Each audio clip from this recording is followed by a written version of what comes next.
Welcome to the Resonate podcast with Aideen. I'm Aideen Ni Riada, and my guest today is author Gail Taylor. You're very welcome, Gail. Thank you. Thanks for having me. It's so wonderful to interview you. I know you've got a lot to talk about, a lot of encouraging things to say to our listeners, but let me introduce you and tell people a little about who you are before we get started. From a successful career as an investment advisor, at age 65, Gail Taylor embarked on a second act, becoming a songwriter, author, motivational speaker, and philanthropist. Gail recently released her second book, Curveballs, Unlocking Your Potential Through Personal Growth and Inspirational Music. Gail, please tell us a little bit about how you embarked on this reinvention, the second act, starting as a musician after working in finance. How did this Yeah. happen? Yeah, so what happened was I was a financial advisor for 25 years and I loved it. I absolutely loved it. But then when I was 58 years old, I started taking piano lessons and I had no background in music. I mean, music. I was learning the scales. I was starting from scratch and I just loved it. I absolutely loved it. And music started flooding back into my life in the sense of listening to it because I had stopped listening to it without even realizing it. I was listening to finance books on my way to work. So I decided, you know what? I'm going to retire a little sooner than planned, sell my practice, and study music full time. So I did that at age 61. And I had private teachers. I studied through Berkeley School of Music, because it was online. You didn't have to audition. Good thing. I was taking piano, keyboard, bass guitar, songwriting, ear training. And after a couple of years of that, I thought, whoa, I'm going to reinvent myself as a musician. And Aideen, when I shared that story to folks, I kept getting, oh, Gail, that's so inspiring. I'm going to go do something they put on the back burner. And I thought, whoa, never mind becoming a musician. Forget that. I'm going to start a business, Gail Taylor Music, become a keynote speaker, and use my music and my stories to help folks become their best selves. So that's how I got here. That's absolutely amazing. And you did an amazing job of putting that whole story into one short little segment. Gail, I really love it because I'm not sure if you know this about me, but I started my business as teaching singing to adults. And my whole thing was helping people to learn how to sing, even if they never had been singing before. And, a lot of people do have um, unfulfilled dreams from their childhood, from their deepest desire within them. And creativity is one of those things that sometimes gets a little bit pushed aside, and it's not really that encouraged. Not all parents are really that keen to encourage their kids to do anything with creative pursuits, with music or with singing, and we can get discouraged very quickly. So tell us a little bit about, where did you lose that track? Like, you must have had some interest in music earlier on, did you? Only as a fan, right? So I grew up in the 60s and 70s. So I loved rock and roll and I went to every concert that there was.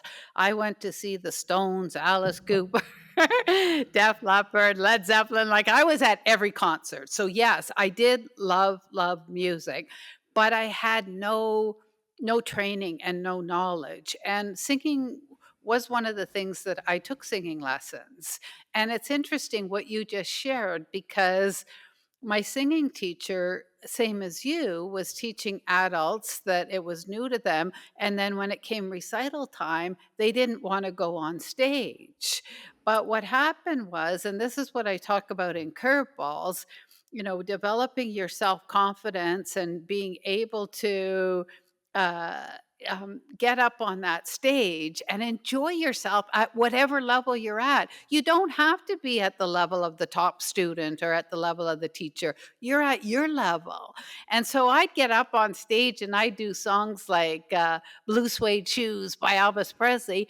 And then the next thing you know, her other adult students were saying, okay, I think I could do this. Gail's up there having fun. I could do it. So, really, yeah, the answer to your question is, it's just self confidence, trying it out and finding out that it's fun. I love it. Yeah. I mean, one of the key things I used to do with my students was an 8-week course, and there was always a concert at the end. And most of the students always performed because that was my business. Was like I was, studied psychology, and I was bringing out confidence in people.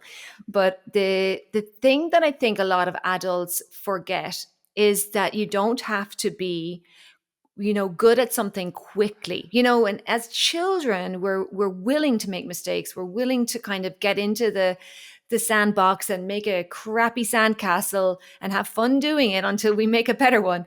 But sometimes we're very overly critical as adults. How did you overcome that yourself? What was it that made it easier for you to take steps into that scary place of, wow, I'm trying, but it's not good yet?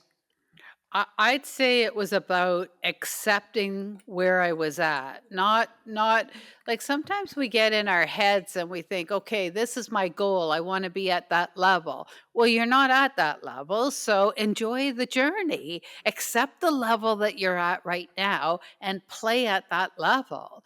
And I think that's part of where the challenge comes from, is that you're not going to get up even for a recital. You're not going to get up and play better than you've ever ever played before. In fact, I had a teacher once say to me, you're probably going to play at about 70%. So if you think of, you playing all alone in your music studio, in my case, it's a music studio. If you're playing all alone, whatever your 100% is, when you get up on stage, it'll probably be about 70% of that because of the nerves. And just being aware of that and comfortable with it, and cut yourself some slack. And I think it's really important that people understand that even when you become a success at something, or when you're seen as a success, like, I mean, I'm a singer and I perform and I have my YouTube stuff, and you're an author, for instance. So people will look at either of us and they'll be like, okay, well, they might not get nerves anymore. But the truth is, all of us are comparing ourselves to a future version of ourselves that we aspire to become. And unfortunately, if we don't accept where we're currently at, we won't take the necessary steps to move into that greater competency and that greater ability. Oh yeah, nerves are a good thing. I mean, if you didn't have any nerves, you might get up on stage, whether you're singing or in my case talking, or and be a little bit boring. Right? Because the nerves gives you adrenaline. I mean, Jerry Seinfeld was doing his career for years and he said I still get nervous every time. He said I get imposter syndrome when I'm going on stage. I think, "Oh my god, I'm not funny. Why am I going out there?" And then he says, after I tell a joke and they laugh, I find myself in the zone. It's the same for all of us, right? So don't try to not have the butterflies in your stomach or the nerves. Don't try. You're not striving to get rid of them. You're just going to turn them from that nervousness into excitement, and you're going to just channel it in your performance. hmm And it's important, I think, to recognize that internally in our nervous system feels nervousness and excitement very similarly, like butterflies in the stomach, sweaty palms, maybe your breathing changes. So it's interesting that you can interpret those feelings as, I'm too nervous to do this, or just, I'm really excited to do it. Right, right. And then that brings us to the preparation, right? What are the 5 Ps? Proper preparation prevents poor performance. That was Snoop Dogg's 5 Ps. If you are, I mean, there's people that are so prepared and then they're nervous, they get up on stage, they almost have an out of body experience, but they still did their piece and they did a great job because they were so prepared. It was rote. Yes, yeah, it becomes an automatic thing, like being able to drive the car to work. Your body Absolutely. just knows how to do it. Yeah, this is such an interesting topic, and So you know there's always these, you know, there's obstacles on our path to everything that we want to do. It's, you know, especially if we're leveling up or we're transforming or changing or stepping into a new version of ourselves. And I know that your new book, Curveballs, speaks to the idea that, you know, things come at us, but you know, we have to somehow see them in a way that helps us move forward. So what is it you recommend people do with the curveballs in life? Yeah, so whether it's a curveball or challenges, wherever it comes from, so for me, it there's so many different ways you're going to handle it depending on what it is. So the way the book's designed is I actually tell a personal story as a curveball that life threw at me. And there were a lot of them, from, you know, the death of a parent when I was young, to addiction, to a child in addiction. Like, there were, life threw me lots of curveballs. And so there's a story about a curveball, and then the tools that I use to work my way through it. I studied personal growth and peak performance for 40 years. So there's lots of different tools to be used depending on the curveball. And then this is cool. At the end of every chapter, there's a QR code. So you could put your phone over it and it'll take you to YouTube to watch a lyric video of the song that I wrote that was inspired by that story. Wow. So yeah, I literally put a soundtrack in my book, right? I put a soundtrack in my book. It's awesome. And I actually I read your book. I read most of it. Woohoo! I Thank did you. kind of, I jumped a little bit around, but I think it's a very thorough book in that it's almost like you could write two or three books out of that one book, because you covered so much about your life and so many different strategies. You even talk about financial strategies, which of course your background is finance. So I was I curious. I couldn't was like, leave that out. you couldn't leave it out. And then, you know, it's so cool being able to just use the phone and check out the YouTube videos. So it's amazing. You know, in the end, I believe that each of us connects with certain people more than other people can. Like, as in, I could say, as I could say some amazing wisdom, right?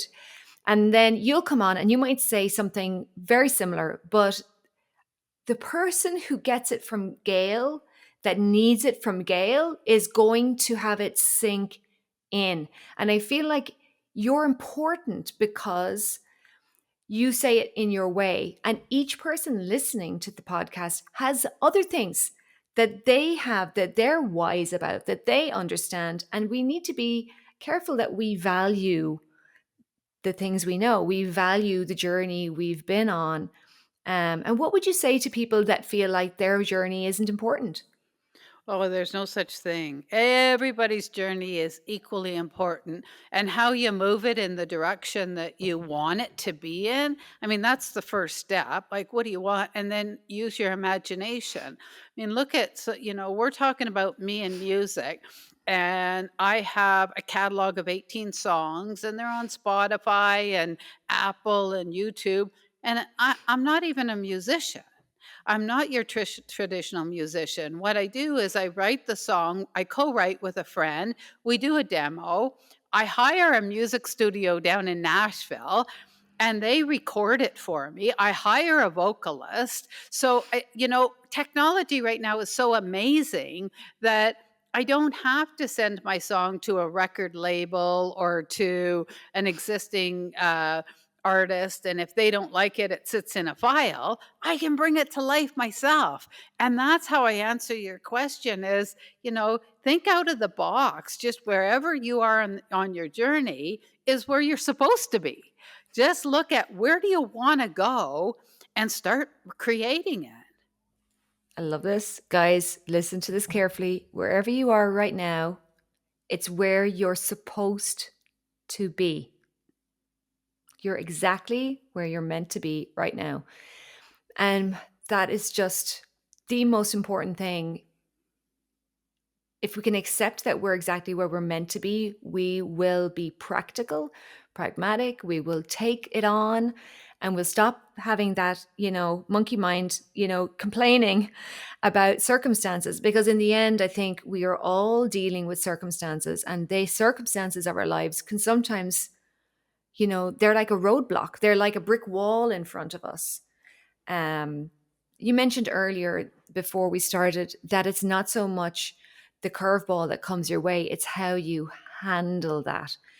Would you like to speak a little more to that point for our listeners' sake, in case they feel that they are hitting a brick wall in life? Yeah, because and I say that, I stole this from someone else on a podcast. I come from a place of healed scars and not open wounds. And I think that's what the curveball is. The curveball is the open wound. And yes, you can get past it. Yes, you will get past it if you want to, and if you choose to do whatever it is. It's not easy, it's work. A big piece of this is your internal dialogue. What are you telling yourself? Right? Negative thinking is not going to work. And so make sure, like, I have a little trick and I talk about this in the book.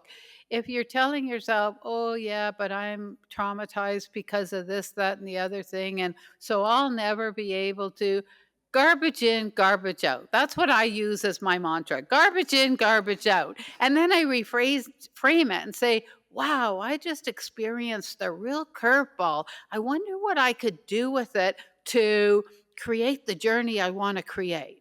Reframe it however you want. Now, reframing yourself, like Tony Robbins said, if you're in your head, you're dead. Reframing yourself isn't something you're going to do overnight. This isn't a New Year's resolution. It might, if you're very commonly self-sabotaging, then it might take you 18 months to retrain your brain. If maybe it'll take you 3 months. It's going to take everybody a different amount of time. But look at it as that. Catch yourself every time you find yourself saying a negative thought. Catch it. Find your own mantra. Garbage in, garbage out. Sometimes I yell at garbage in, garbage out. And I still do it to this day. I've been doing this for like 40 years and I still do it. I still catch myself, wait a minute. And so that's what I do. I learn about your internal dialogue, the power of positive thinking. There's so many resources, there's so many books, there's so many. Go to YouTube University. all you have to do is Google positive thinking and you'll find something will come up for no cost. Absolutely. And it's so readily available. But a lot of people think that if they've been working on themselves for a while, that those negative thoughts should disappear. Yeah, you have to train your brain to stop doing it. They don't, you can't will them away. I almost call it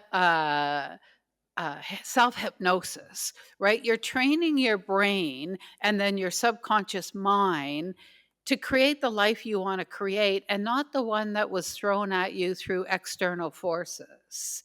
Mhm. And that, think about it. If you're learning how to play a new instrument, if you're learning how to sing, if you're learning how to play the guitar, if you're learning a new language, if you're training for a marathon, all these things take work. And it's the same if you're training your brain to give you the life that you want, give you your best life. Mhm.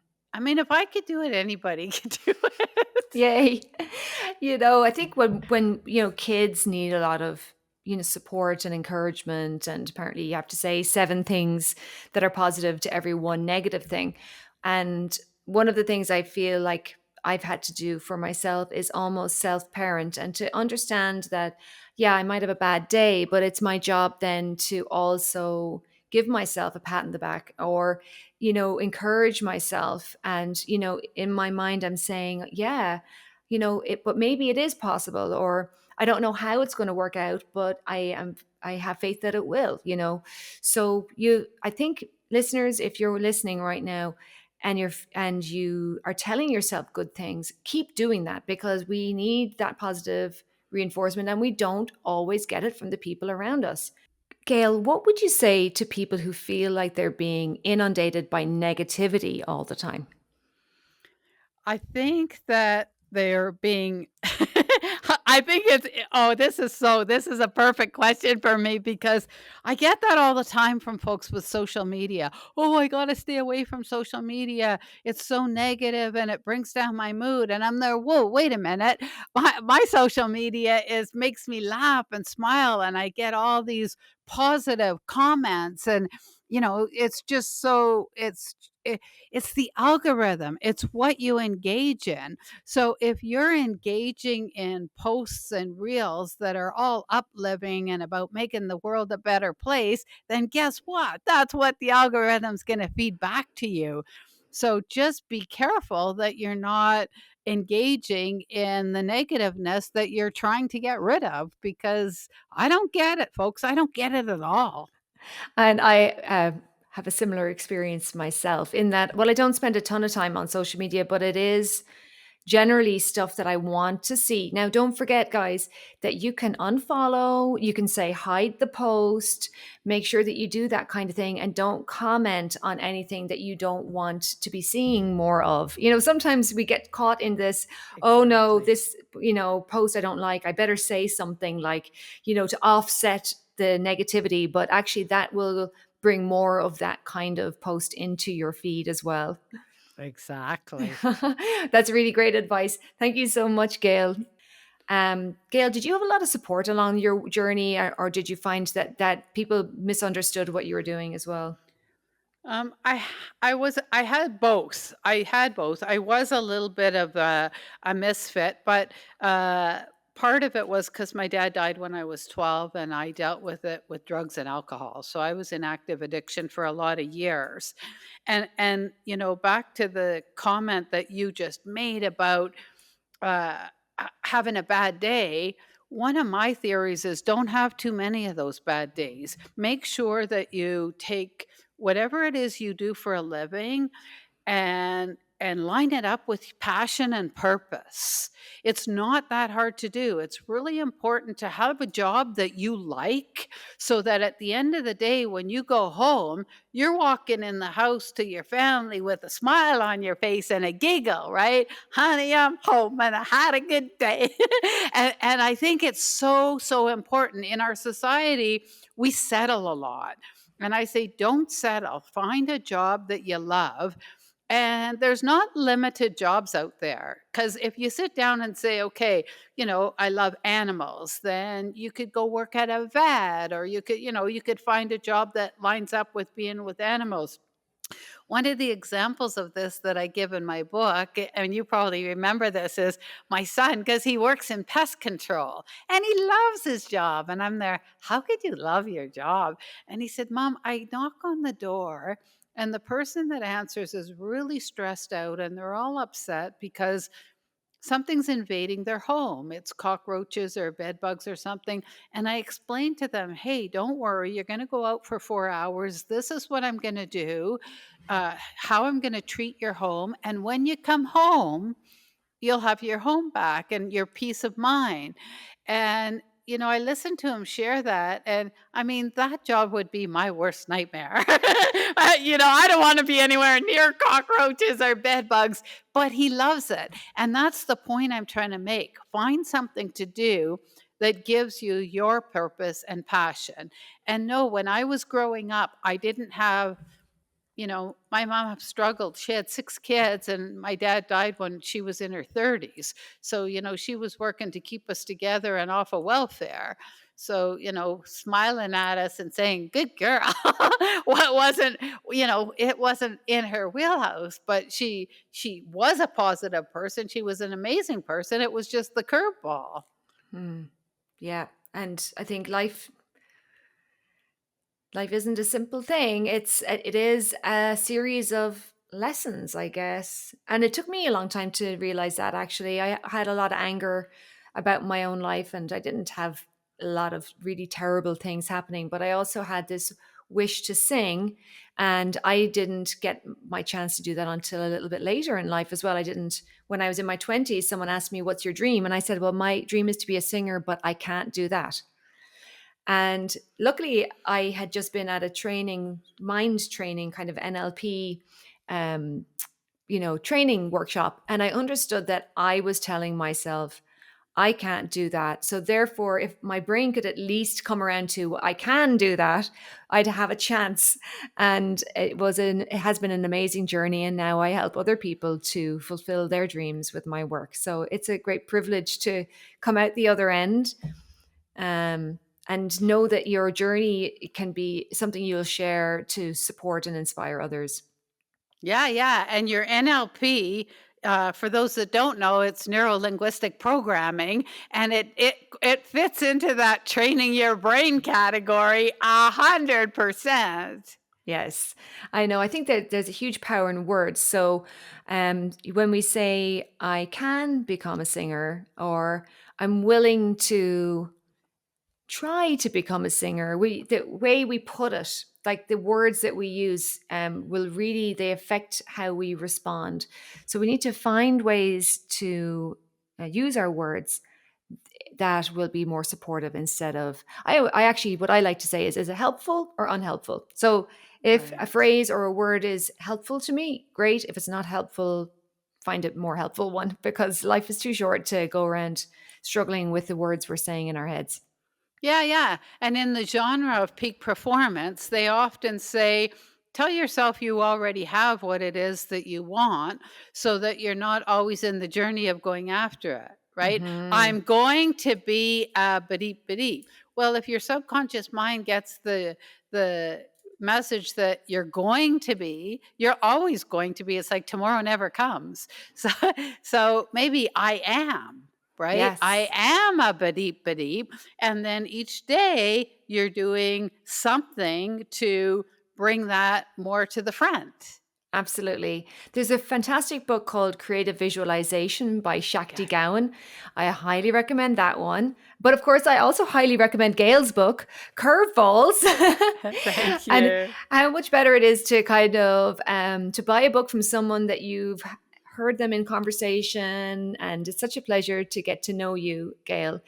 Um, is there anything else that you would like to tell our listeners about that I might not think to ask you about? Yeah, never give up. Never give up. And if you might need to do a full reinvention of yourself. You might just need to tweak something that you already have. But my biggest message is you got this. And so just, one day at a time and learn what it is that you have to uh, implement in order to make that dream come true. And I don't care if you're 30 years old or 70 years old, you still go for it. Absolutely. Tell us a little bit before we finish up. Tell us a tiny bit about the publishing journey, because you mentioned that this is your second book. What was it that helped you to put out your first book and then this book? How have you managed to manifest this as part of your journey? Yeah, so I self-published both of them. The first one was around the year 2000. I was teaching a course at the University of Alberta called Introduction to the Financial Markets, and I couldn't find something I wanted to use as a reference or a textbook, so I wrote one. So that's how the first one came about. And I literally went to the bookstore and bought a book on how to write a book. And it told me all the different pieces. Do you want to be the writer? Do you want to be the author? Do you want to be the writer? Now, I had no idea that this could be two different people, but that's when I learned about ghostwriting. I mean, I just assumed that, an autobiography by Frank Sinatra meant Frank Sinatra wrote a book. But no, Frank Sinatra told his story to a ghostwriter who wrote it. And so I learned so much by doing that. And then this time around, when I started up my business and I hired an entertainment lawyer, and he said, what do you want to do? And I said, keynotes. And he said, oh, then write a book for your credibility. And I thought, oh, perfect. I have no problem with that idea. So that's why it took me about a year to write it. And I did self-publish it because I needed 100% control. So I didn't even approach any publishers. I just self-published it, and that way I was able to, and then I just hired a distribution arm. So It's on Amazon or Barnes and Nobles. Anywhere you can buy a book, you can find this one. Wonderful. Well, it's been an absolute pleasure to have you here on the Resonate podcast with me. I have a number of episodes with people similar to you, an amazing guitarist called Pat Coldrick, who started back to guitar in his 50s and suddenly made a huge wave with his music. And it's a big value of mine that it's never too late to start something that you really love. So I'm absolutely delighted that you were able to come on the show today. Is there any final words you want to leave with our listeners?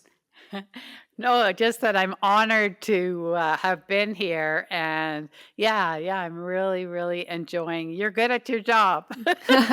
I'm a good talker. It's the Irish in me. Thank you so much, Gail. And you'll be able to find Gail's book, as she said, on Amazon and regular bookstores as well. And you'll find some information about her in the show notes of today's episode. I would encourage you to look Gail up and check out her YouTube channel for her music as well. And remember that you have something that you can share with all of us. And please keep going on your journey to full self expression because we all need to see what you have to offer too. Thank you so much for listening. This is the Resonate podcast with Aideen. Goodbye.